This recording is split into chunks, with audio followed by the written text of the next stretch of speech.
ओम सभी को नमस्ते। मंत्रोच्चारण। ओम सहना भवतु सहनो भुनक्तु सह वीर्यं करवावहै तेजस्विनावधीतमस्तु मा विद्विषावहै। ओम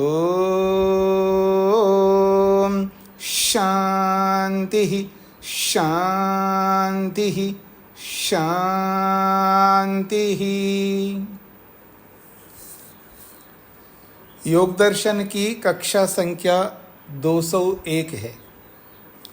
विभूतिपाद के 9 सूत्र पूरे किए। 9वें सूत्र में व्युत्थान संस्कार और निरोध संस्कार को लेकर के चर्चा की हमने। जब व्युत्थान संस्कार दब जाते हैं तो निरोध संस्कार जगते हैं। जब निरोध संस्कार दबते हैं तब व्युत्थान संस्कार जगते हैं। तो जब निरोध संस्कार जगते हैं उस समय मन की जो स्थिति होती है उसको निरोध परिणाम कहते हैं। अर्थात निरोध के रूप में, निरुद्ध अवस्था के रूप में वो मन विद्यमान रहता है। इसको निरोध परिणाम कहा है। तो ऐसा ही आगे 2 परिणामों की चर्चा हो रही है जो महत्वपूर्ण परिणाम हैं। सूत्र संख्या 10।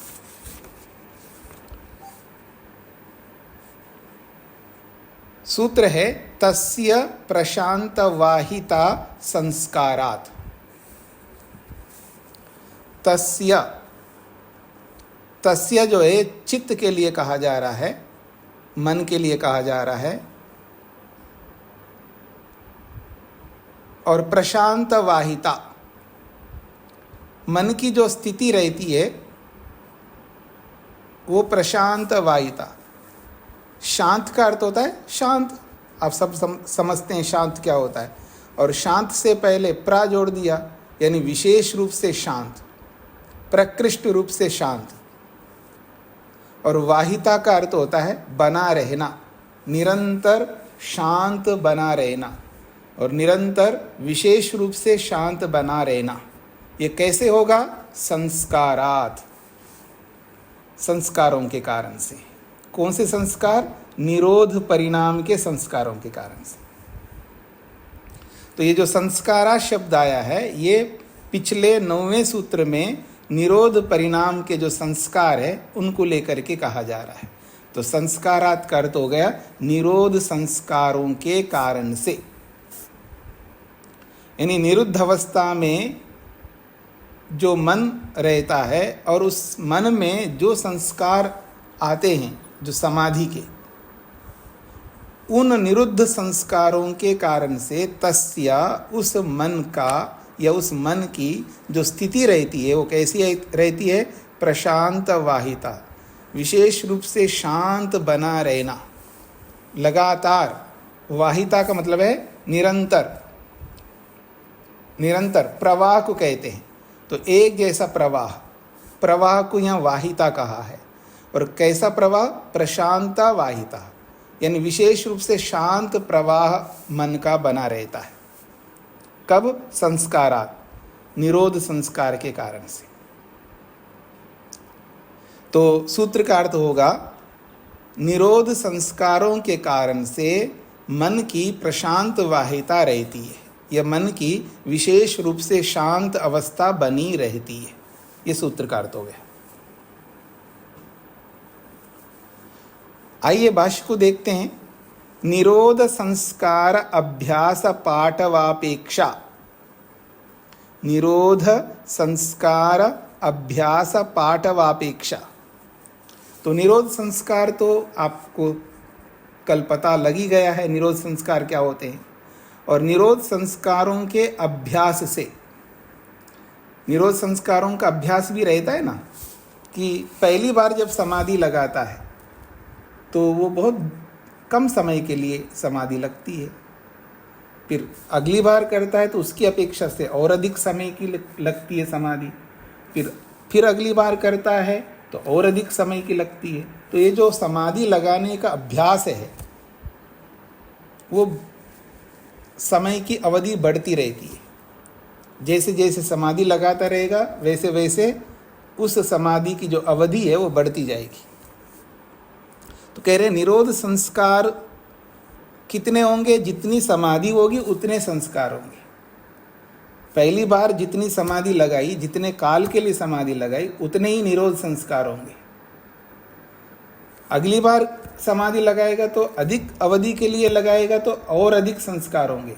तो ऐसे ही निरोध संस्कारों के अभ्यास की पाटव अपेक्षा, पाटव कहते हैं पटुता, निरोध संस्कारों का जो अभ्यास है उस अभ्यास की पटुता, उसकी कुशलता की अपेक्षा से, पाटव का मतलब है कुशलता, पटुता, तो निरोध संस्कारों के अभ्यास की निपुणता के कारण से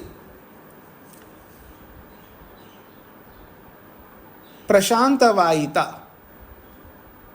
किसकी प्रशांतवायिता? चित्तस्य, मन की, चित्तस्य प्रशांतवायिता भवति, मन की विशेष प्रकार से शांत अवस्था बनी रहती है। और मन की विशेष शांत अवस्था जो बनी रहती है ये कब तक बनी रहेगी? जब तक समाधि लगी हुई है तब तक। और जब समाधि से बाहर निकलने लगेगा तो निरोध संस्कार जो है वो मंद होते जाएंगे, कम होते जाएंगे। उसके लिए कहा जा रहा है तत्संस्कार मांद्ये, तत्संस्कार मांद्ये, उन निरोध संस्कारों के मंद हो जाने पर, जब उस निरोध समाधि के संस्कार जब मंद हो जाते हैं यानी धूमिल होने लगते हैं, तब व्युत्थान धर्मिना संस्कारेण, व्युत्थान धर्म वाले संस्कारों से निरोध धर्म संस्कार, निरोध समाधि के जो संस्कार है वो अभिभूयते, वो दब जाते हैं। अब आप मेरी ओर देखिएगा। मान लीजिए योगाभ्यासी समाधि लगाता है, पहली बार जब समाधि लगाता है थोड़ी देर के लिए लगाएगा। अब वो थोड़ी देर की कोई सीमा नहीं है, ना हमें पता है, ना कोई ऐसा प्रमाण है कि थोड़ी देर का मतलब 5 मिनट, 10 मिनट, 15 मिनट, कितना हमें नहीं पता है, पर कम समय के लिए लगाएगा। पहली बार लग रही है समाधि।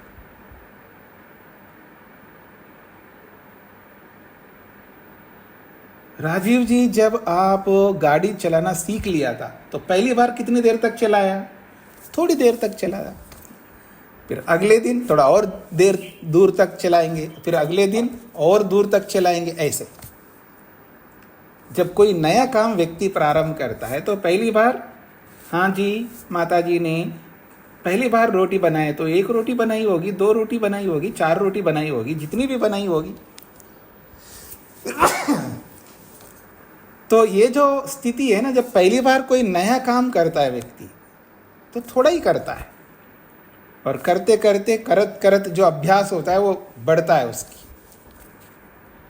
उसमें पटुता भी आती है, उसमें कुशलता आती है, उसमें व्यक्ति एक्सपर्ट होने लगता है।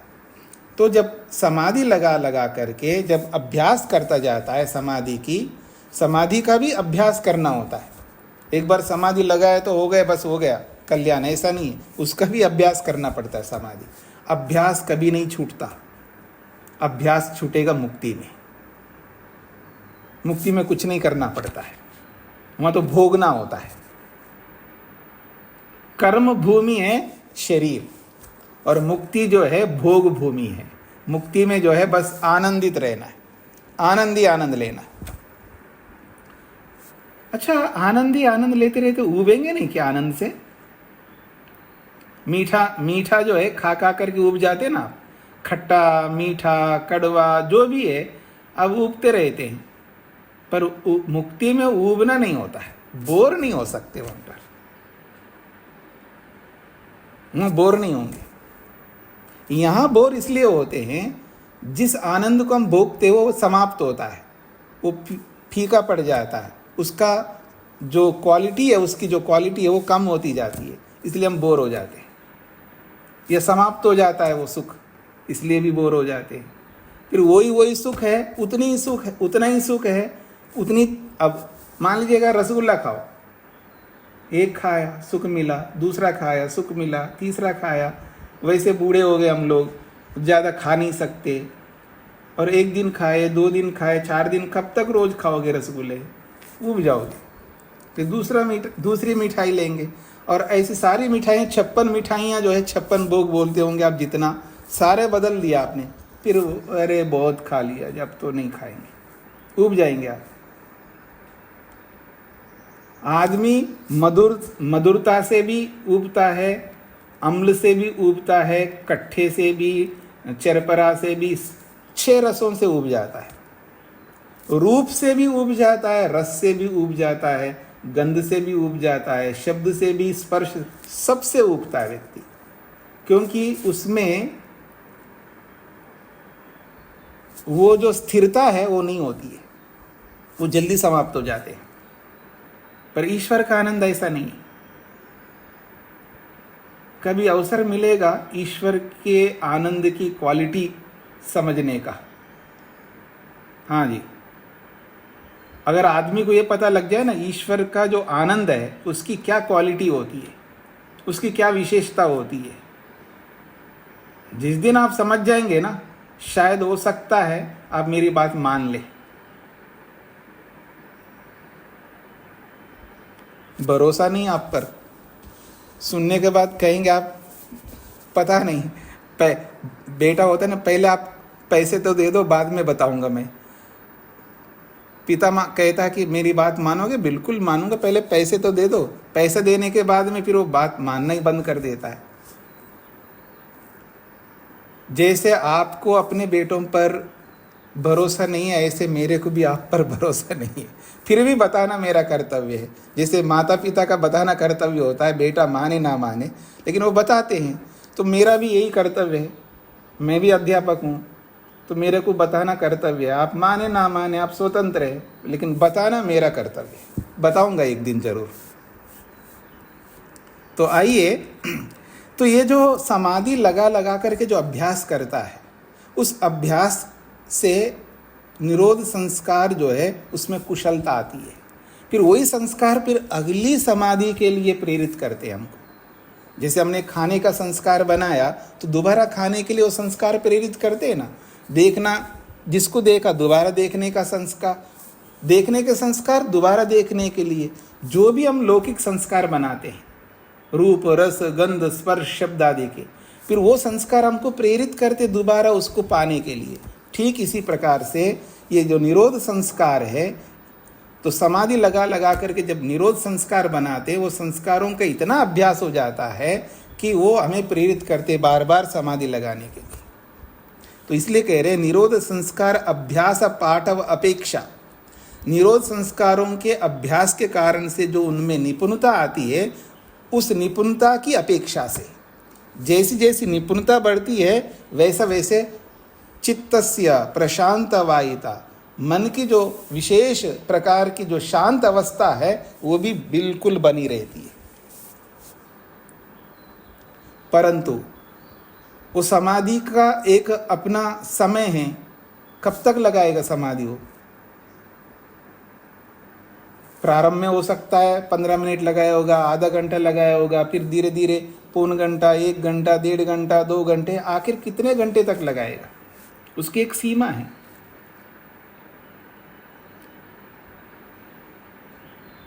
ये बिल्कुल भूल जाओ, स्वामी दयानंद सरस्वती जी 18 घंटे की समाधि लगाते थे। उन्होंने तो नहीं बताया आपको ऐसा। सुनी सुनी बातें लोगों को पता नहीं होता है कि कुछ भी बोलने लगते। वो तो 18 घंटे समाधि लगाते थे, यानी उनका और कोई काम धंधा नहीं था, केवल समाधि लगाने का ही काम था।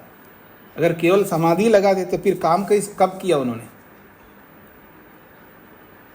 आदमी कई बार अपनी बुद्धि का, भगवान ने इतनी अच्छी बुद्धि दी है मनुष्य को, लेकिन उस बुद्धि का प्रयोग नहीं करता आदमी।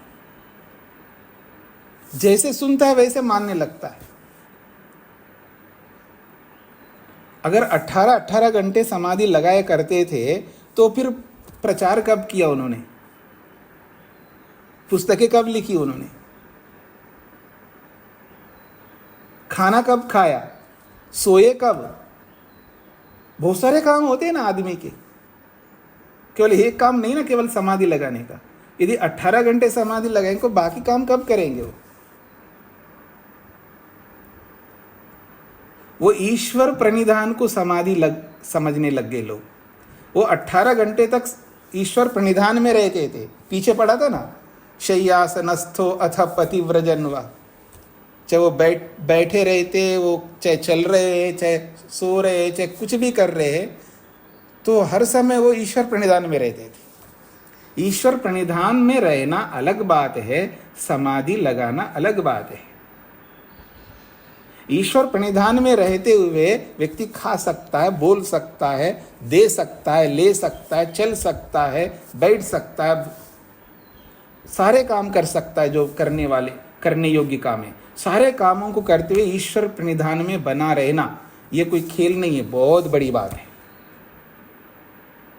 तो वो 18 घंटे यानी जब तक जागृत रहते थे तब तक वो ईश्वर प्रणिधान में डूबे रहते थे, और ईश्वर प्रणिधान में रहते हुए सारे काम करते थे, ईश्वर को नहीं भुलाते थे। वो ईश्वर प्रणिधान में ईश्वर का एहसास बनाए रखना, जो आपने ईश्वर प्रणिधान में सुना है।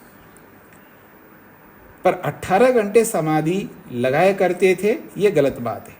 या ये हो सकता है जैसे कभी कभी आप रोज खाते हो तो कभी खाना बंद करते हो ना। आजकल कुछ लोगों ने वो किया है ना, नवरात्र आते हैं तो खाना बंद कर देते हैं। शिवरात्रि के दिन कुछ लोग जो है पानी तक नहीं पीते पूरा दिन भर। तो जब हम ऐसे काम कर सकते तो योगी लोग भी एक दिन पूरा दिन समाधि में बैठे रहे होंगे, ऐसा हो सकता है। समझ रहे ना? जैसे हम एक रोज सोते हैं तो एक रात नहीं सोते, जागृत रहते हैं, जागरण करने वाले करते हैं ना। ये कभी कहीं जाना पड़ता है यात्रा में तो जागना पड़ता है, तो कभी एक दिन के लिए तो आप कर सकते हो, 2 दिन के लिए भी कर सकते हो, पर हर रोज नहीं कर सकते। मेरी बात समझ में आ रही है आप लोगों को? तो समाधि लगा करके, निरोध संस्कार बना करके, निरोध संस्कारों का अभ्यास करते हुए उसकी जब निपुणता बढ़ती है तब प्रशांत वायिता चित्तस्य भवति, मन की विशेष प्रकार की शांत अवस्था बनी रहती है। लेकिन तत्संस्कार मांदे, जब वो संस्कार मंद होने लगते हैं, अर्थात जब व्यक्ति समाधि से बाहर आने लगता है, जागृत अवस्था की ओर आता है, तो जागृत अवस्था की ओर आने लगता है योगी, तो संस्कार, निरोध संस्कार मंद होने लगते हैं, एकदम मंद हो जाते हैं। तो व्युत्थान धर्मिणः संस्कारेण, व्युत्थान धर्म वाले संस्कार जो है वो उभरने लगते फिर। क्योंकि खड़ा होगा व्यक्ति, जब समाधि लगा के बैठता है तो फिर समाधि को रोक करके जब वो खड़ा होगा, चलेगा, फिरेगा, खाएगा, पिएगा, लेगा, देगा, तब व्युत्थान संस्कार काम आने लगते हैं। तो जब उत्थान संस्कार उभर जाते तो निरोध धर्म संस्कार अभिभूयते, निरोध धर्म के संस्कार दब जाते हैं। ये योगाभ्यासी का ये व्यवहार होता है। जब समाधि में रहता है निरोध संस्कार काम आते हैं, जब जागृत अवस्था समाधि से भिन्न अवस्था में रहता है तो व्युत्थान संस्कार रहते हैं। ये अलग बात है। योगी के व्युत्थान संस्कार हमारे व्युत्थान संस्कारों से जमीन आसमान का अंतर होगा। हमारे व्युत्थान संस्कार कैसे होते हैं? गुस्से के होते हैं, लोभ के होते हैं, और लड़ाई के हो सकते हैं, झगड़े के हो सकते हैं, ईर्ष्या के हो सकते हैं, काम, क्रोध, लोभ, मोह, ईर्ष्या, अहंकार, जितने भी दोष है, इन सारे दोषों से युक्त हो सकते हैं हमारे व्युत्थान संस्कार। कभी बंदर की तरह बन जाते हैं हम लोग, कभी सुअर की तरह बन जाते हैं, कभी किसी की तरह बन जाते हैं, कभी किसी की तरह बन जाते हैं। जितने भी प्राणी हो सकते हैं ना उतने प्रकार के बन जाते हैं हम लोग। कुछ समझ में आ रहा है क्या आप लोगों को? जितने भी प्राणी का मतलब मच्छर की तरह बन जाएंगे, मक्खी की तरह बन जाएंगे, सांप की तरह बन जाएंगे, क्योंकि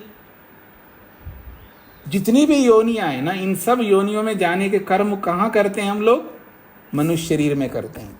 तो मनुष्य शरीर में जिन जिन कर्मों को हम करते हैं और वो कर्म उतने उतने अकाउंट में जमा होते हैं अलग अलग योनियों के, पता नहीं कैसे कैसे कर्म करते हम लोग। और इन सब कर्मों के करने के पीछे अविद्या है कारण। तो व्युत्थान संस्कार जब उभर जाते हैं तो निरोध संस्कार दब जाते हैं, ये योगी के। लेकिन योगी के जो व्युत्थान संस्कार है वो कैसे होंगे? जब उसको दौड़ना पड़ेगा दौड़ेगा, उसको शीघ्रता करना पड़ेगा शीघ्रता करेगा, जहां आवश्यकता शीघ्रता की शीघ्रता करेगा, जहां मूड बनने की आवश्यकता है सोने की विश्राम करने की तब मूड बन जाएगा, कहीं विक्षिप्त बनने की अवस्था है तो वहाँ विक्षिप्त बनेगा, जहां एकाग्र होने की आवश्यकता है तो वहाँ एकाग्र होगा, और जहाँ समाधि लगाने की आवश्यकता है तो समाधि लगाएगा। और जब समाधि से भिन्न जो भी करता है वो आवश्यकताओं के लिए करता है, और हम लोग बिना आवश्यकताओं के करते हैं। हम अनियंत्रित होकर के करते हैं, वो नियंत्रित होकर के करता है। तो उसका व्युत्थान हमारा व्युत्थान जमीन आसमान का अंतर होता है। ये 10वां सूत्र पूरा हो गया। इस सूत्र से संबंधित, पंक्तियों से संबंधित, कोई विषय से संबंधित कोई प्रश्न हो तो पूछ सकते। मधु जी। स्वामी जी नमस्ते। स्वामी जी प्रशांत वाहिता का एक बार अर्थ बता दीजिए। प्र का अर्थ होता है प्रकृष्ट रूप से उत्कृष्ट रूप से, शांत का अर्थ होता है शांत, जो हम सब समझते हैं शांत अवस्था, और वाहिता का अर्थ होता है बना रहना। शांत अवस्था एक प्रवाह में बना रहना, इसको वाहिता कहते हैं। सागर जी। नमस्ते स्वामी जी। जी स्वामी जी, संस्कार को लेकर मेरा प्रश्न है जी। स्वामी जी, क्या आत्मा पर भी संस्कार पड़ता है? नहीं, आत्मा पे कुछ नहीं पड़ता है, वो प्रभावित तो होता है बस। सब कुछ पड़ता है मन पर ही, लेकिन आत्मा पर पड़ने का मतलब है कुछ अंदर जाना है, और अंदर कुछ जा नहीं सकता आत्मा में, ना अंदर जा सकता ना बाहर निकल सकता। आत्मा जैसा है वैसा ही रहेगा। स्वामी जी, कुछ विद्वानों से शंका समाधान यथावसर मैंने किया है जी। तो मैं इसी बात के 55वें सूत्र को हेतु बनाते हैं कि आत्मा शुद्ध होता है, शुद्ध होने से उसमें संस्कार भी पड़ता है। नहीं, आत्मा शुद्ध का मतलब उसको तो नित्य शुद्ध बुद्ध मुक्त स्वभाव कहते हैं। नित्य शुद्ध है वो, ऐसा नहीं बाद में शुद्ध होता है, वो नित्य शुद्ध है। जैसे ईश्वर को भी कहते हैं, वो ईश्वर भी शुद्ध है। शुद्धम अपाप विद्धम वेद मंत्र आता है, तो ईश्वर को भी शुद्ध कहते। इसका मतलब वो पहले गंदा होता उसके बाद शुद्ध होता, ऐसा अर्थ नहीं होगा। वो ये स्तुति है कि ईश्वर अशुद्ध नहीं रहता, शुद्ध रहता, ये इसका अभिप्राय होता है। ऐसे जीवात्मा के बारे में नित्य शुद्ध, नित्य मुक्त, नित्य शुद्ध मुक्त, और क्या कहते हैं, नित्य शुद्ध मुक्त, 2-4 शब्द आते हैं को। हाँ, नित्य शुद्ध है, बुद्ध है, मुक्त है। हाँ, 3 बातें। यानी वो शुद्ध है, हमेशा शुद्ध रहेगा, अशुद्ध कभी नहीं होता। वो मन के अशुद्ध होने के कारण से आत्मा को अशुद्ध माना जाता है। और मुक्त का मतलब है वो सदा मुक्त है, लेकिन अविद्या के कारण से बंधन में शरीर में आता है और बाद में उससे छूट जाता है। तात्विक रूप से देखेंगे तो मुक्त है, वो किसी में बंधा हुआ नहीं है, उसको न बांध सकते हैं। और बुद्ध का मतलब है वो ज्ञान स्वरूप है, वो ज्ञानी है। जितना भी ज्ञान है उसका अल्पज्ञ है, अल्प ज्ञान है। जितने उसके गुण हैं उतने गुणों को वो जानता है, उसके अतिरिक्त कुछ नहीं जानता। उसकी 24 शक्तियां हैं, 24 गुण हैं, तो 24 गुणों के बारे में वो जानता है, इससे अतिरिक्त कुछ नहीं जानता है। ये उसकी अल्पज्ञता है। तो वो नित्य भी है, शुद्ध भी है, बुद्ध भी है और मुक्त भी है। हाँ जी, सागर जी। नमस्ते स्वामी जी, धन्यवाद। हाँ जी, रामचरण जी। नमस्ते स्वामी जी। जी, मेरा निवेदन है स्वामी जी कि अभी आपने फरमाया कि अन्य योनि के जो संस्कार हैं वो सब मनुष्य योनि में ही जाकर के क्रियान्वित होते हैं, तो इसको थोड़ा एक बार समझा दे स्वामी। मैंने ये कहा था कि जी स्वामी जी। अन्य योनियों में जाने के पीछे कर्म कारण है। जितनी भी योनियां हैं उतनी योनियों में अगर आत्मा जा रहा है, वहां जाने के पीछे कर्म कारण है, और वो सारे कर्म मनुष्य शरीर में करता है, ये बोला है। हाँ जी, स्पष्ट हो गया आपको? हाँ जी, नरेंद्र जी। स्वामी जी ओम। जी स्वामी जी ये पूछना चाहते हैं, क्या मुक्त जीव संकल्प मात्र से दिव्य शरीर की रचना कर सकता है? ये यहाँ का प्रसंग के अनुसार नहीं है, जब सिद्धियों का प्रसंग आएगा वहां पूछिएगा। जी धन्यवाद। हाँ जी, मधु जी। जी स्वामी जी, एक प्रश्न उठा कि आपने कहा कि आत्मा में संस्कार तो नहीं बनते हैं, लेकिन आत्मा ही मन को प्रेरित करता है। क्या वो बिना संस्कारों के प्रेरित करता है? उसके मन में मतलब आत्मा के पास कुछ तो विचार रहता है जिससे वो बार बार मन को प्रेरित करता है कुछ कार्य करने के लिए। आत्मा के पास में विचार करने का सामर्थ्य है, और उस सामर्थ्य से वो विचार मन से करवाता है। उस सामर्थ्य को क्या कहेंगे? उसकी अपनी शक्ति है, उसका अपना गुण है। उस गुण को किस नाम से बुलाएं? ऐसा कोई नाम नहीं है, उसको कहते हैं इच्छा शक्ति कहिए। अच्छा जी जी, ठीक है समझे। तो उसके संस्कार नहीं बनते, वो बार बार प्रेरित करता है कि मुझे ये अच्छा लगा, फिर चाहिए फिर चाहिए। देखिए, जो भी देखता है वो नेत्रों के माध्यम से रूप को देखता है, तो रूप को देखता है तो रूप का संस्कार मन में पड़ते हैं। हाँ, रस को चखता है तो रस को चखने के संस्कार मन में पड़ते हैं। जो भी वो करता है सबका संस्कार मन में पड़ते हैं, और मन को देखता रहता है, उसका काम मन को देखना है। और मन में जो संस्कार उसके सामने सबसे पहला आता है, जो सर्वाधिक होते हैं और कम भी हो, लेकिन जिसकी गुणवत्ता ज़्यादा हो, यानी जिसका प्रतिशत ज़्यादा हो, भले एक ही बार आपने देखा फिर उसी को देखे हुए को बार बार आप स्मरण कर रहे हैं, तो उसका मतलब उसकी जो शक्ति है, देखने का जो संस्कार का जो पावर है वो ज़्यादा है, इसलिए उसको बार बार आप देखेंगे, वही बार बार मन में आएगा सामने, तो फिर उसी के लिए वो लगेगा। ऐसा समझे। इससे एक कदम और आगे चलते हैं, जब हम तो आत्मा अपने आप को अनुभव करता है संप्रजात समाधि में जी, और उसके बाद असंप्रजात समाधि में, तो क्या इसके भी संस्कार नहीं बनते उसके पास? संस्कार वो भी मन से ही काम लेता है उस समय। आत्मा में संस्कार कभी नहीं पड़ते हैं। संस्कार जो भी पड़ेगा मन में पड़ेंगे, चाहे संप्रज्ञात समाधि के हो चाहे असंप्रज्ञात समाधि के हो। जी जी ठीक है स्वामी जी, धन्यवाद। प्रभुलाल जी।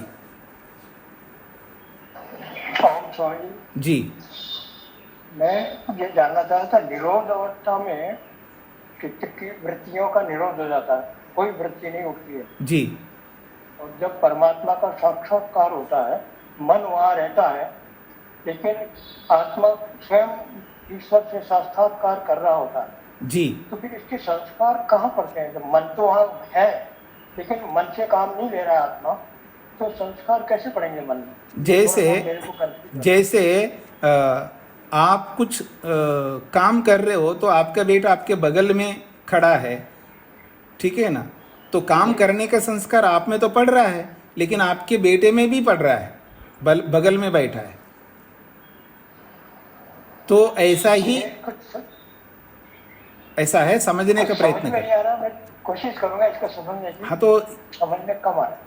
समझ में आपको क्या है, सब कुछ कम ही आएगा, क्योंकि ये छोटी मोटी बात नहीं, बहुत बड़ी बात है। हम तो केवल शास्त्रों के आधार पर चल रहे हैं ना, शास्त्र जैसा कह रहा है उसके आधार पर चल रहा है। एक ओर से तो कहा जाता है, शास्त्र कहता है सीधा आत्मा ही दर्शन करेगा, उसको किसी साधन की जरूरत नहीं है। फिर भी ये कह रहे हैं कि निरोध संस्कार पढ़ते हैं, तो वो संस्कार कैसे पढ़ेंगे? तो हमको कुछ ना कुछ सोचना होगा ना। तो भले बात बगल में है, पास में है, सीधा मन के थ्रू नहीं देख रहा है, लेकिन उसके आत्मा के साथ ही मन है। तो जैसे दर्पण में जो भी सामने दर्पण के सामने आता है, तो दर्पण में उसका चित्र परछाया जो भी उसके अंदर अंकित होता है, दर्पण में दिखता है। तो ऐसे मन भी दर्पण की तरह है, वो बगल में रहते हुए भी आत्मा जो भी कर रहा है, तो उसका संस्कार मन के अंदर पड़ेगा। ऐसा समझ में अभी तक आ रहा है। अगर कहीं कहीं ऐसा डायरेक्ट ऋषि का प्रमाण आ जाए, नहीं मन से ही होता है, कहीं कहीं लोग मन से होता है ऐसा लिखा है, लेकिन उस मन से का मतलब है वो मन के माध्यम से होता है, वो माध्यम लगाना पड़ेगा। यानी मन से संप्रज्ञात समाधि लगाएगा, मन को निरुद्ध करेगा, निरुद्ध करके फिर असंप्रज्ञात में समाधि में जाएगा, उस सूक्ष्म कथन नहीं हो करके वो मोटा कथन होता है। मन से दर्शन होता है का मतलब है मन के माध्यम से सब कुछ होता है, इसमें तो कोई आपत्ति नहीं, उस अर्थ में वह मन से लिखा है। बाकी सीधा सीधा ऐसा नहीं है, क्योंकि जो साक्षात ऋषि भी कह रहा है, तो अगर स्वामी दयानंद भी पढ़े, जैसे हम लोग पढ़ रहे थे, स्वामी दयानंद ने भी तो इन शास्त्रों को पढ़ा है ना, उसके बावजूद भी वो ऐसा लिख रहे हैं, तो वो मोटा कथन होगा। जी हाँ जी, युधिष्ठिर जी। स्वामी नमस्ते जी, व्युत्थान संस्कार का मतलब क्या है स्वामी? तो आप 9वें सूत्र के पाठ को सुना नहीं था? जी स्वामी जी, सुना था आपने? नहीं सुना था। हाँ, तो उसको सुनना चाहिए था ना आप। जी स्वामी जी। उस कक्षा को आप सुनेंगे तो आपको समझ में आएगा। व्युत्थान संस्कार अपेक्षा से संप्रज्ञात को, असंप्रज्ञात की अपेक्षा से संप्रज्ञात को भी व्युत्थान कहते हैं, और संप्रज्ञात की अपेक्षा से बाकी जो तीनों अवस्थाओं में जो होते हैं उसको भी व्युत्थान कहते हैं। क्षिप्त, मूढ़, विक्षिप्त को भी व्युत्थान कहते हैं। बाकी विस्तार से आपको उस सूत्र को सुनना है। जी जी। निर्मला जी। नमस्ते स्वामी जी। जी,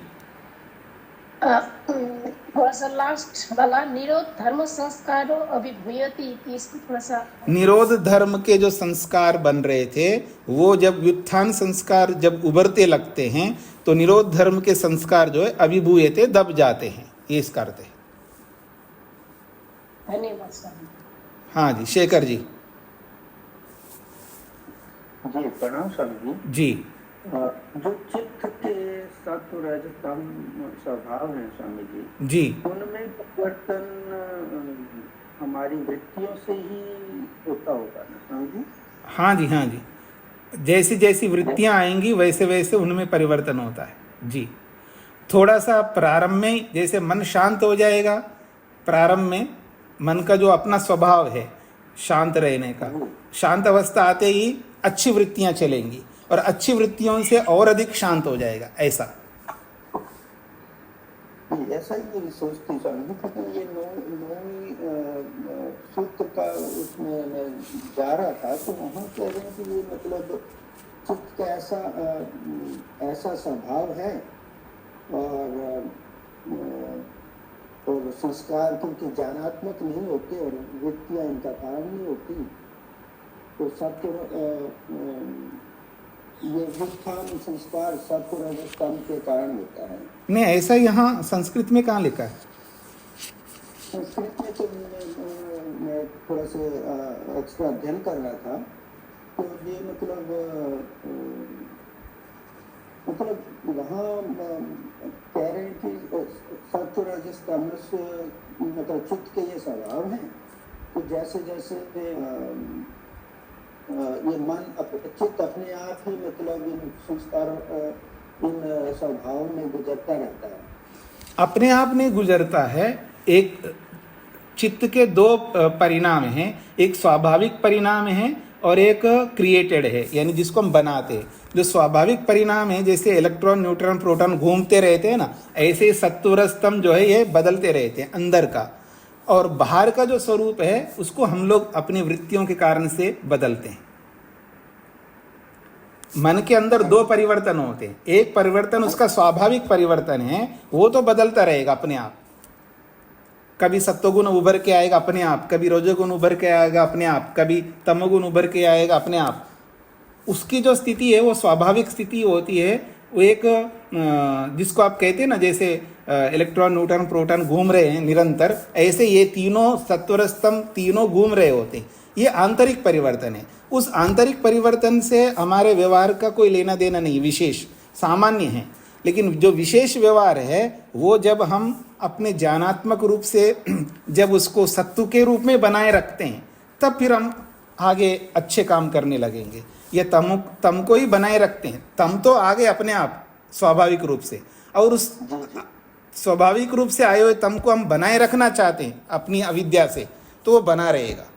यदि रजोगुण अपने आप उभर के आया तो वो उसको हम बनाए रखना चाहते हैं हमारी अविद्या के कारण से, तो वो बनी रहेगी वो अवस्था। ऐसे सत्वगुण उभर के आया अपने आप, तो उसको हम बनाए रखना चाहते हैं अपनी विद्या के कारण से, वो बना रहेगा। ऐसा जिसमें भी ऐसा ही मतलब सोचता कि वृत्तियों से हमारी अपनी वृत्तियां बनती हैं, वृत्तियां बनाते हैं, या एक दूसरे के ही होंगे ना। सत्वगुण की प्रधानता है तो हमारी वृत्तियां उसी तरह की बनती हैं, या हम वृत्तियां वैसी बनाते हैं तो उसका परिणाम चित्त सत्वगुण प्रधान रहता है। एक दूसरे के सिक्लिकल मतलब ऐसा सोचे स्वामी जी। देखिए, एक तो टेक्निकली आप देखेंगे तो सामान्य स्थिति रहती है उसकी, जैसे प्रातःकाल सात्विकता रहती है, एक स्वाभाविक शरीर की स्वाभाविकता है, सात्विकता रहती है, लेकिन उस सात्विकता में भी घनघोर पाप करता है व्यक्ति। ठीक है जी। अब दिन में रजोगुण रहता है, अब रजोगुण रहते हुए भी वो बहुत कुछ गड़बड़ कर सकता है, नहीं भी कर सकता है। तो कभी सत्वगुण उभरा रहता है, कभी तमोगुण उभरा रहता है, कभी रजोगुण उभरा रहता है, लेकिन एक सामान्य स्थितियां रहती इनकी। उन सामान्य स्थितियों में अब हमारा ज्ञान काम करेगा, हमारे संस्कार काम करेंगे। तो वो संस्कारों अपने ज्ञान से, चाहे वो अज्ञान हो चाहे तत्वज्ञान हो, उस ज्ञान और संस्कारों से उस अवस्था को हम वैसा का वैसा बना सकते हैं, उसको बदल सकते हैं। जी जी जी जी स्वामी जी, मैं और भी अध्ययन करता हूँ। जी जी, अपने आप पे पूरा विश्वास नहीं है। जी जी, धन्यवाद। हाँ जी, शकुंतला जी। स्वामी प्रणाम जी। व्यासवासी वाली प्रथम पंक्ति जो है, कृपया उसका वैसा अर्थ बता देंगे। निरोध संस्कार अभ्यास पाटवापेक्षा, निरोध संस्कारों के अभ्यास करते करते निपुणता आने पर प्रशांत वायिता चित्तस्य भवति। चित्तस्य मन की प्रशांत वायिता, विशेष शांत अवस्था बनी रहती है। ये पाटवा शब्द का क्या अर्थ है स्वामी? पटुता, निपुणता। धन्यवाद जी, धन्यवाद स्वामी। हाँ जी, प्रभुलाल जी। माइक खोलिए। पहले कह रह गए यार। हाँ ठीक है वापस नहीं आया जी। तो 10वें सूत्र को हमने पूरा किया जी। 11वें सूत्र पर जाते हैं। अभी हमारे सामने एक निरोध परिणाम आया है, और निरोध परिणाम आने पर मन की क्या दशा होती है, उस दशा को 10वें सूत्र में स्पष्ट किया है। अब 11वें सूत्र में संपूर्ण समाधि को ही एक परिणाम के रूप में प्रस्तुत किया जा रहा है। मधु जी को क्या पूछना है? स्वामी जी, एक शंका उठी कि आप अभी बता रहे थे कि सत्वगुण जब उभरा रहता है तो भी हम पाप कर सकते हैं, ऐसा संभवतः मैंने गलत सुना तो नहीं है? तो सब जब सुबह का समय होता है और सत्वगुण बहुत अधिक होता है तो कुछ बुरे विचार तो मन में आते ही नहीं उस वक्त। हाँ, बच्चों से पूछ लीजिएगा, पड़े रहते उठते ही नहीं है। उनका तो सत्वगुण नहीं उभरा रहता उस समय, लेकिन नहीं, शारीरिक, देखिए शारीरिक रूप से सत्वगुण उभरा रहता है, वो उसका अपना समय होता है, उभरा रहता है, लेकिन उसको दबा करके वो सो रहा होता है। मेरा प्रश्न है कि जब सत्वगुण है, वो अपने स्थिति में है, तो मन में कोई क्रोध, ईर्ष्या, राग, इस तरह के भाव नहीं आते? कम ऐसा आते, मेरा अनुभव है। देखिए कम आते हैं, पर उसको हम अपनी विद्या से उसको उस सत्वगुण अवस्था को बनाए रखते हैं, और अविद्या ज़्यादा है, अविद्या ज़्यादा प्रभावी है, तो उस अविद्या से हम कुछ भी कर सकते हैं। हाँ, लेकिन मैं एक बात और कह सकती हूँ क्या स्वामी जी? फिर इसका मतलब वो सत्वगुण नहीं रहा ना? जब अविद्या उभरी तो फिर रजोगुण और तमोगुण प्रभावी हो गए, मुझे ऐसा लगता है। आप इसको समझाने का प्रयास करें। ऐसा है कि सत्वगुण तो उभरा हुआ है, उसको फिर हम उसको दबा रहे हैं, तो दबाते हैं जिस को करने के लिए दबाते हैं वो उभर के आ जाएगा। लेकिन पहले तो सत्वगुण उभरा हुआ था ना, तो उस सत्वगुण को हम अविद्या से दबा करके फिर रजोगुण को उभार लेंगे या तमोगुण को उभार लेंगे, ऐसा है। उसको बदलता रहता है ना, सत्वगुण उभर करके सत्वगुण ही नहीं रहता, वो बदलता रहेगा। स्वाभाविक बदलाव अलग होता है और हम चाह करके जो बदलते हैं वो अलग होता है। स्वामी चाहकर तो योगी लोग ही बदल पाते होंगे, हम नहीं, कोई भी बदल सकते हैं, आप भी बदल सकते हैं। जी स्वामी जी, धन्यवाद। हाँ जी, तो आगे बढ़ते हैं जी 11वें सूत्र की ओर। पहले व्युत्थान और निरोध को लेकर के बताया, अब दूसरे शब्दों से बताया जा रहा है, क्योंकि ये समाधि मात्र को बताया। पहले तो निरोध परिणाम जो है केवल असंप्रज्ञात समाधि का परिणाम है। अब जो बताने चाह रहे हैं ये समाधि मात्र को लेकर के बताना चाह रहे हैं, चाहे संप्रज्ञात हो चाहे असंप्रज्ञात हो, समाधि को लेकर के बताया जा रहा है। तो अब यहाँ दो बातें, एक सर्वार्थता और एकाग्रता। सर्वार्थता एकाग्रतयोः क्षयोदयौ चित्तस्य समाधि परिणाम। सर्वार्थता और एकाग्रता ये दो स्थितियां हैं। सर्वार्थता का अर्थ है सभी विषयों में मन को लगाना, कोई भी विषय हो सभी में मन को कहीं भी हम ले जा सकते हैं, किसी भी विषय में मन को ले जा सकते हैं, और वो नियंत्रण नहीं है उस पर। किसी भी विषय में हम ले जाते हैं, कभी खाने में ले जाते हैं, कभी पिता में ले जाते, कभी पत्नी में ले जाते, कभी माँ में ले जाते, कभी भाई में, कभी बहन में, कभी पड़ोसी में, कभी विदेश के किसी शत्रु में, किसी कहीं भी हम ले जा सकते। बिना रोक टोक के हम अपने विचारों को करते रहते ना, जिसको आप कहते हैं ना बहुत चिंता करते हैं, बहुत सारे विचारों में लगे रहते हैं, तो दुनिया भर के जो विचारों को ला रहे होते हैं हम लोग, उनको रोक नहीं पा रहे होते हैं, वो सब कुछ सर्वार्थता है। वहाँ कोई नियंत्रण नहीं है हमारे मन पर। कितना ही बोलो सामने वाले को जी चिंता मत करो, क्या करूं साहब, करना पड़ता है। माँ से पूछो, पति से पूछो, पिता से पूछो, भाई से पूछो, किसी से भी पूछो, जो भी चिंता करते हैं, प्राय सभी करते हैं चिंता, टेंशन सभी करते हैं। टेंशन अलग अलग हो सकते हैं, और मैं ये नहीं कह सकता कोई कहे कि जी मेरे को टेंशन नहीं होता है, वो वही कह सकता है जिसके मन पर नियंत्रण है। याद रखना मेरी बात पर, जिसका मन पर नियंत्रण नहीं है वो कुछ ना कुछ टेंशन करेगा, और वो सब सर्वार्थता है। कुछ भी विचार करेगा, कुछ भी, कैसे भी। तो सर्वार्थता का मतलब है सभी विषयों को लेकर के अनियंत्रित होकर के, कभी कम नियंत्रण होगा, कभी ज़्यादा अनियंत्रण होगा, कभी अत्यधिक अनियंत्रण होता है, कभी कम अनियंत्रण होगा, पर अनियंत्रण सभी हर समय रहता है। जिसको आप नियंत्रण कहते हैं, मैं अपने मन को रोकता हूँ, वो तात्कालिक नियंत्रण होता है। नियंत्रण का मतलब है जब चाहे तब हम नियंत्रण करते हैं, और वो एकाग्र अवस्था आने पर ही होता है। अपेक्षा से विक्षिप्त अवस्था में नियंत्रण थोड़ा ज़्यादा करते हैं, लेकिन वहाँ पर भी हम कितना नियंत्रण करते हैं, जब ध्यान करोगे तब आपको पता लगेगा। ध्यान के काल में आपको पता लगेगा कि आप मन पर कितना नियंत्रण करते हैं। एक्चुअल में वास्तविक नियंत्रण का पता तब लगता है जब ध्यान करता है व्यक्ति। ठीक है, लौकिक कार्यों को करते हुए हम थोड़ा नियंत्रण करते हैं, कोई पैसे के लिए करता है, कोई किसी के लिए करता है, कोई ना कोई वहाँ स्वार्थ होता है, किसी ना किसी स्वार्थ को लेकर के तात्कालिक नियंत्रण होता है। वो तात्कालिक नियंत्रण की चर्चा मैं नहीं कर रहा हूँ, मैं सर्वकालिक नियंत्रण की चर्चा कर रहा हूँ। सर्वकालिक नियंत्रण एकाग्र अवस्था में ही आएगा। उससे पहले जो भी हमारा नियंत्रण है वो किसी न किसी स्वार्थ को लेकर के, किसी न किसी प्रयोजन को लेकर के होता है। वो स्वार्थ अच्छा स्वार्थ भी हो सकता है, गलत स्वार्थ भी हो सकता है। तो ये सर्वार्थता जो है वो है जो सभी विषयों में मन को अनियंत्रित होकर के लगाना, और एकाग्रता वो है जो मन की जो चौथी अवस्था है एकाग्र अवस्था, उस एकाग्र अवस्था को यहाँ पर बताया जा रहा है।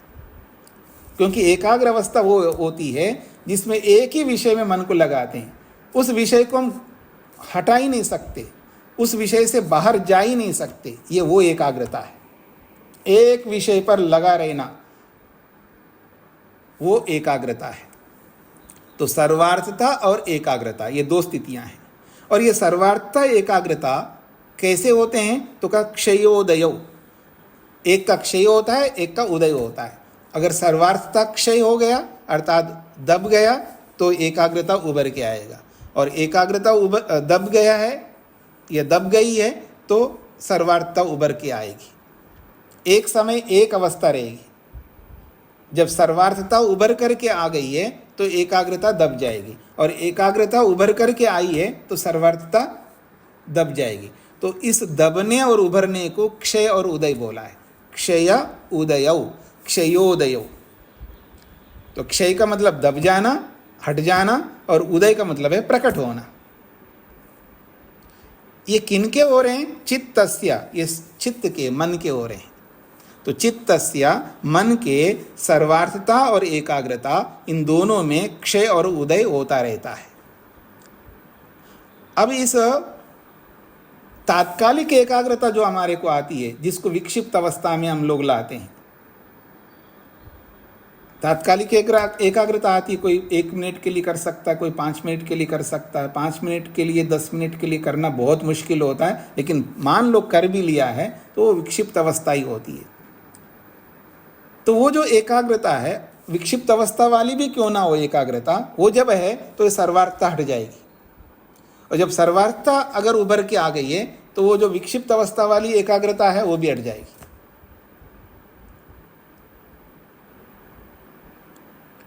जैसे क्षिप्त अवस्था है, क्षिप्त अवस्था में भी एकाग्रता होती है। मतलब बच्चा देखो, अपने आप को देखो, एक बार पुस्तक को देखा, जितनी देर तक देखा, 1 सेकंड के लिए, 10 सेकंड के लिए, 20 सेकंड के लिए, उसके बाद हम दूसरे को देखेंगे। अगर सामने किसी आदमी को देख रहे हैं तो लगातार एक आदमी को नहीं देखेंगे, क्योंकि उसके बगल में, अगल बगल में भी कई लोग खड़े हैं। तो थोड़ी देर देखेंगे, उसके बाद अगल बगल वाले को देखेंगे। तो उस क्षिप्त अवस्था में भी थोड़ी सी एकाग्रता रहती है, पर उतने से कोई काम नहीं चलेगा हमारा। पर उसके लिए नहीं कहा जा रहा है यहाँ पर। ये एकाग्रता वो कही जा रही है जो वास्तव में मन की जो चौथी अवस्था वाली एकाग्रता है, उसके लिए कह रहे हैं। तो सर्वार्थता और एकाग्रता, जब वो एकाग्रता को प्राप्त करता है योगाभ्यासी योगी, तब ये सर्वार्थता जो है दब जाती है।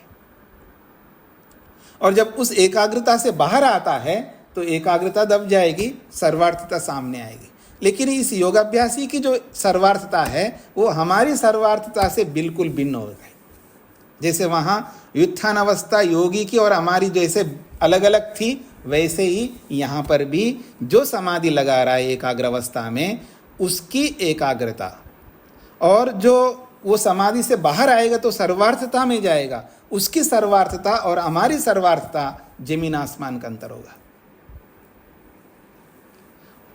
समाधि से जब बाहर आता है, एकाग्र अवस्था से बाहर आता है, तो वो क्षिप्त भी होता है, मूढ़ भी होता है और विक्षिप्त भी होता है। लेकिन उसका क्षिप्त मूढ़ एकाग्रता हमारी क्षिप्त मूढ़ विक्षिप्तता से बहुत अंतर होगा। वो क्षिप्त भी होता है तो नियंत्रित क्षिप्त होता है, मूढ़ भी होता है तो नियंत्रित मूढ़ होता है, और विक्षिप्त भी होता है तो नियंत्रित मूढ़ होता है। पर हम ऐसा नहीं होते।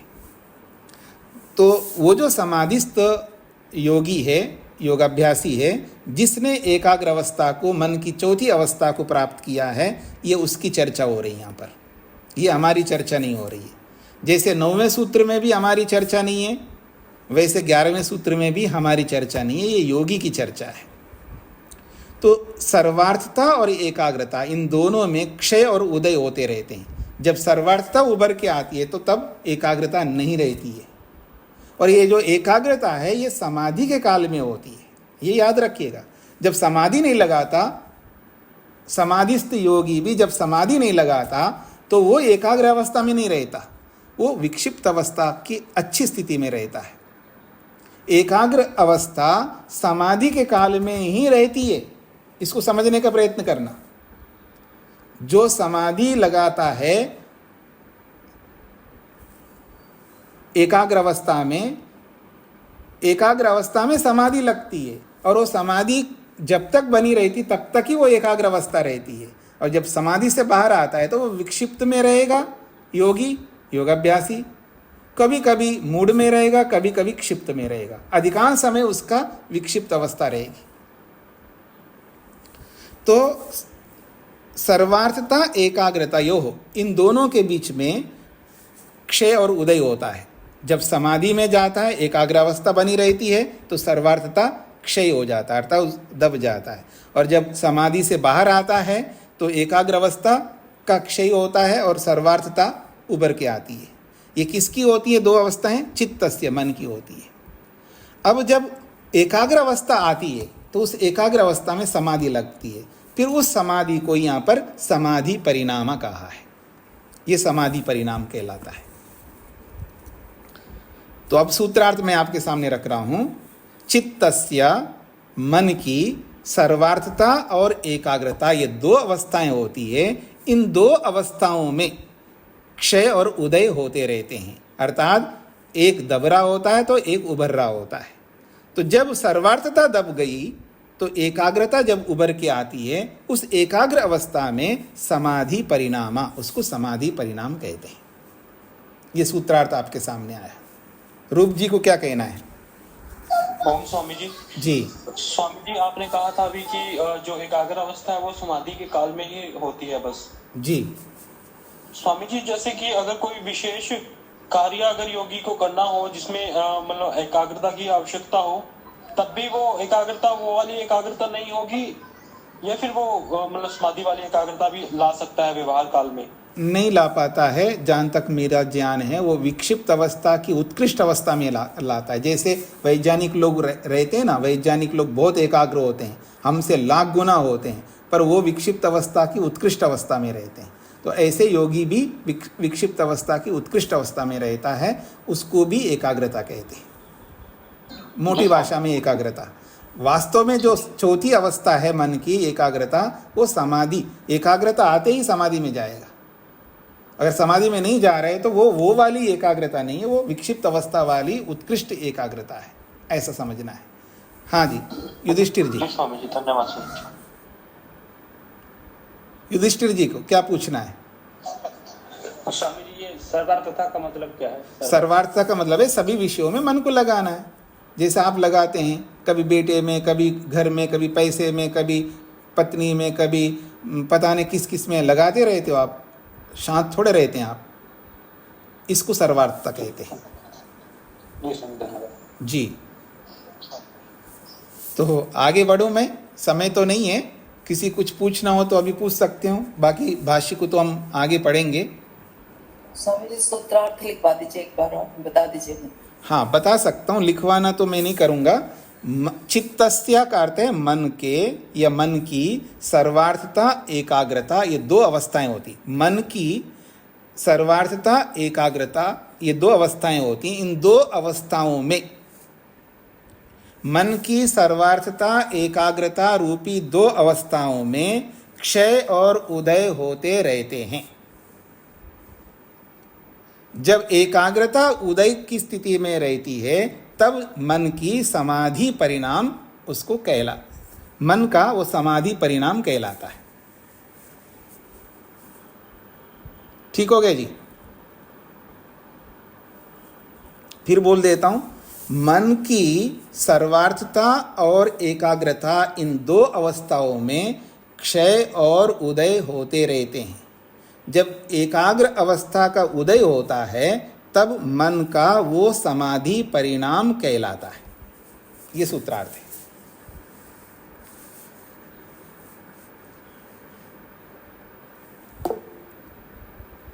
हाँ जी, महिमा जी। नमस्ते स्वामी जी। जी स्वामी जी, मुझे ये नहीं समझ में आया कि अभी आपने एक बात कही कि ये योगी के लिए है सूत्र पूरा, तो एक बार इससे पहले आपने व्याख्या की कि विक्षिप्त अवस्था वाली जो एकाग्रता है होने पर तब भी सर्वार्थता चली जाती है। हाँ जी, वो तो आम आदमी के लिए होगी। हाँ जी, विक्षिप्त वाली एकाग्रता, तो ये सूत्र दोनों पर ही लागू हुआ। मतलब मोटी भाषा में अपेक्षा से जब हम लेते हैं ना, अपेक्षा से योगी की अपेक्षा, जैसे क्षिप्त की अपेक्षा विक्षिप्त ज़्यादा श्रेष्ठ है, और विक्षिप्त की अपेक्षा जो है ये जो क्षिप्त है वो निकृष्ट है, इस रूप में वो आप ले सकते हैं वास्तव में। क्योंकि एकाग्रता और सर्वार्थता इस किसको ध्यान में रख करके बोला जा रहा है? समाधि को ध्यान में रख करके बोला जा रहा है। पर ये समाधि जो है योगी की होती है, हम लोगों की तो होती नहीं ये समाधि, ना हम लोगों को ये एकाग्रता आती है। लेकिन समाधि जैसे हमने पहले सूत्र में, पहले पाद के पहले सूत्र में भी पढ़ा कि समाधि हमारी भी होती है। सभी अवस्थाओं में, मन की सभी अवस्थाओं में समाधि होती है, पर वो समाधि हमारे कोई काम की नहीं है। उस समाधि से हमारा कोई प्रयोजन पूरा नहीं होता है। हमारा प्रयोजन उस समाधि से पूरा होता है जो एकाग्र अवस्था वाली समाधि है, निरुद्ध अवस्था वाली समाधि है, उससे हमारा प्रयोजन पूरा होता है। उसी समाधि को ही अवस्था वाली से नहीं होती, नहीं होती ना, पहले पाद में बता चुके हैं ना वहाँ पर। विक्षिप्त अवस्था वाली समाधि से भी हमारा कोई प्रयोजन पूरा नहीं होता। प्रयोजन का मतलब है भोग अपवर्ग वाला प्रयोजन, लौकिक प्रयोजन की बात नहीं हो रही यहाँ पर। भोग अपवर्ग रूपी जो प्रयोजन है उसकी पूर्ति एकाग्रता और निरुद्ध अवस्था वाली समाधि से ही पूरा होता है। तो ये सूत्र हम पे नहीं लागू होगा? नहीं, सारे सूत्र हम पे लागू होते हैं, यानी हमको इस दशा को प्राप्त करने के लिए हमें बताया जा रहा है। मतलब योगी बनने के बाद? हाँ, योगी बनने के बाद ही ये सूत्र लागू होगा ना। अच्छा। तो जैसे राष्ट्रपति बनना है, अभी बना कोई नहीं है, तो अब कोई तो उसके ओड में रहेगा ना, मैं बनूंगा। जिसको लगता है कि मेरे को बनाया जा सकता है या मेरे में योग्यता है तो उस ओड में जाएगा। जैसे आजकल इलेक्शन डिक्लेयर कर दिया, अभी कुछ लोगों के अभी सीट नहीं मिले, तो जो सीट के लिए प्रयास कर रहे हैं तो उसको आस लगा हुआ है कि मेरे को भी मिल सकता है। तो ऐसा आस अगर हमारे में है तो हमारे ऊपर लागू होगा। मेरे को भी ये प्राप्त करना है तो हमारे ऊपर भी लागू हो जाएगा जब इसको हम प्राप्त करेंगे।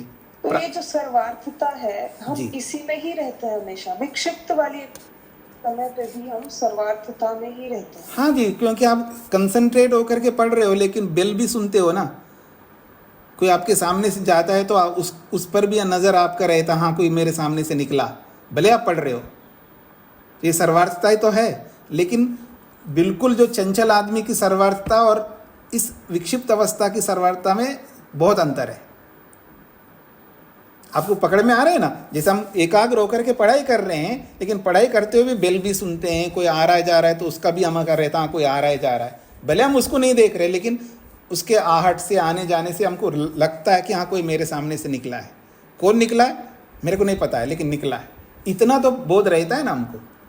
मतलब हर की स्टेज है। हाँ, विक्षिप्त वाले की स्टेज है, फिर उससे ऊपर योगी समाधि वाले की स्टेज। लेकिन कभी कभी हम लोग इतने डूब जाते हैं किसी चीज में, तब कुछ नहीं पता लगता है, लेकिन वो भी विक्षिप्त अवस्था की अच्छी स्थिति होती है, लेकिन उसको दोबारा हम नहीं कर पाते। अरे कल बहुत अच्छा किया था, आज क्यों नहीं हो रहा है? कितने ही प्रयास करते नहीं होता, क्योंकि हमारे पास वो नियंत्रण नहीं है मन का। इसका मतलब वो जो बहुत अच्छा कल हुआ था वो विक्षिप्त अवस्था की अच्छी स्थिति है, ऐसा समझना। बार उसको ला नहीं पा रहे, इसका मतलब मन पर नियंत्रण नहीं है। अगर मन पर नियंत्रण होता है, सोचा हो जाएगा। जी ठीक है, धन्यवाद संत। हाँ जी, अल्पना जी। नमस्ते स्वामी जी। स्वामी जी, मैं जब ये 9वां और 11वां सूत्र देख रही हूँ, 9वें सूत्र में निरोध परिणाम को बताया है और 11वें में समाधि परिणाम को। जी। तो मैं इन दोनों की तुलना करके ये समझ पा रही हूँ कि निरोध परिणाम जो है वो संस्कारों के स्तर पर बात है, और जो समाधि परिणाम है ये वृत्ति के स्तर पर बात है। ऐसा ठीक है कि इसमें? बिल्कुल है, वो तो है ही है। वहाँ संस्कारों की चर्चा है, ये वृत्तियों की चर्चा है। समाधि परिणाम दोनों अलग अलग है, लेकिन वहाँ जो निरोध परिणाम है, वो निरोध परिणाम आने पर ही तो समाधि, असंप्रज्ञात समाधि लगती है। तो निरोध परिणाम केवल असंप्रज्ञात समाधि को ध्यान में रख करके बात है, और यहाँ जो समाधि परिणाम है ये सभी समाधियों को ध्यान में रख करके है। वहाँ संस्कारों को बोलते हुए निरोध परिणाम बोला है, तो निरोध परिणाम में ही तो असंप्रज्ञात समाधि लगती है। वो निरोध परिणाम केवल असंप्रज्ञात समाधि को ध्यान में रख करके बोला जा रहा है। निरोध परिणाम वो वहीं पर आता है, पर हाँ जरूर है वहाँ संस्कारों को लेकर के बात कही है। लेकिन निरोध परिणाम आता है मन के निरुद्ध होने पर, मन की 5वीं अवस्था पे, और 5वीं अवस्था आ गए तो असंप्रज्ञात समाधि है। और यहाँ समाधि परिणाम जो है सभी समाधियों को लेकर के बोला जा रहा है, लेकिन यहाँ वृत्ति को ध्यान में रख करके बोला जा रहा है। बिल्कुल सही है।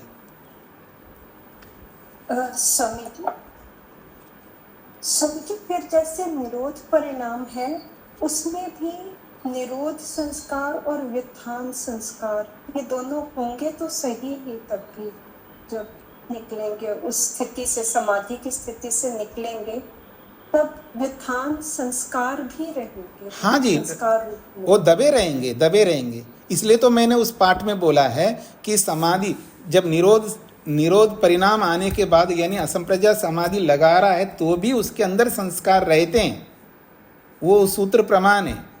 तब जाकर के आगे उन संस्कारों को वो समाप्त करता है, दग्धबीज करता। कुछ लोगों का कहना यह है कि संप्रज्ञात समाधि की अंतिम अवस्था में ही सारे संस्कारों को समाप्त करता है, फिर वो असंप्रज्ञात समाधि में प्रवेश करता है। ऐसा कुछ लोगों का कथन है, पर वो कथन मैं नहीं स्वीकार करता, मेरे जैसे और लोग स्वीकार नहीं करते। क्योंकि जब संस्कार रहते बोला जा रहा है, निरोध संस्कार भी रहते हैं और व्युत्थान संस्कार भी रहते हैं, तो व्युत्थान संस्कार रहते हैं इसका मतलब है अभी समाप्त नहीं हुए। इसी आधार पर हम लोग कहते हैं असंप्रज्ञात समाधि में जाने के बाद भी संस्कार दग्धबीज नहीं होते, उसके लिए अलग से मेहनत करके दग्धबीज करता है। जी, बाकी और चर्चा बाद में करेंगे। एक और सूचना मैं देना चाहूँगा, 3 दिन कक्षा बंद रहेगी। इसी को ध्यान में रख कर के मैं पीछे रविवार को, अष्टमी या पूर्णिमा को भी क्लास लेना चाह रहा था, लेकिन आप लोगों का आग्रह आया है मेरे पास में कि जी हमको रविवार भी बंद रखना चाहते हैं, तो इसलिए मैंने वो होली के कारण से बंद करवाया था। लेकिन अब 27, 28, 29 3 दिन कक्षा बंद रहेगी। 30 तारीख से फिर हम कक्षा करेंगे। ओम शांति शांति शांति।